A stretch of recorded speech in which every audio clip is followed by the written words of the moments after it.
Makkaa booda biyyi jalqabaa addunyaa kanarraa amantii Islaamummaa simattee Itoophiyaadhaan Soomaaliyaa fi Emireetota Arabaa dura akkasumas Yaman, Oomaan, Qaatar, Baahireen waggaa 13 dura Itoophiyaan amantii Islaamummaa simattee Sooriyaa fi Falastiin, Joordaan waggaa 25 dursitee Masrii waggaa 25, Liibiyaa waggaa 32, Afgaanistaanii fi Suudaan waggaa 37 dursitee Taanzaaniyaa fi Aljeeriyaa irraa ammoo waggaa 55 dursitee Morookoo irraa ammoo waggaa 67 dursitee Itoophiyaan amantii Islaamaa simattee Azabakistaan Turkii irraa waggaa 135 dura Baangilaadesh irraa waggaa 385 dura Maaleeshiyaa Indooneeshiyaa irraa ammoo waggaa 585 dura Islaamummaa Itoophiyaatu simatee kana jechuun Makkaa alatti biyyoonni addunyaa keessaa hunduma caalaa Islaamummaa dursee kan simatee Itoophiyaadha.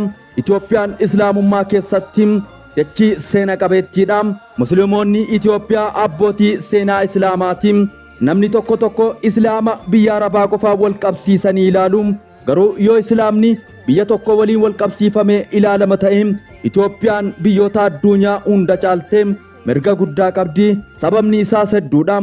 Tokkoffaa Ummu Ayman barakaa yookiin dubartiin Itoophiyaa irraa dhalattee ergamaa Rabbii Nabi Muhammad sallallahu alaihi wasallam guddisuu keessatti gahee guddaa qabdi.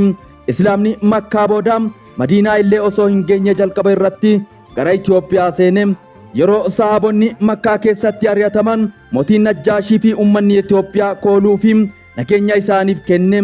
Yeroo sanas Makkaa keessatti musliimoonni muraasni hafan osoo jiranii Itoophiyaa keessatti sahaabonni hedduun jiraachaa turaniiru.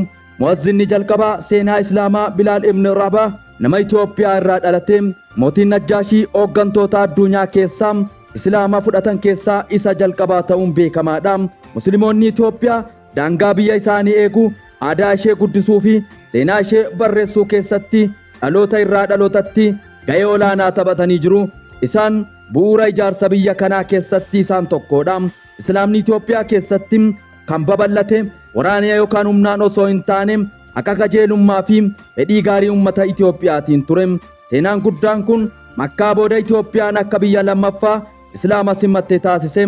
Kun qabeenya seenaa musliimoota qofaa miti, qabeenyaa fi boona uummata Itoophiyaa maraati.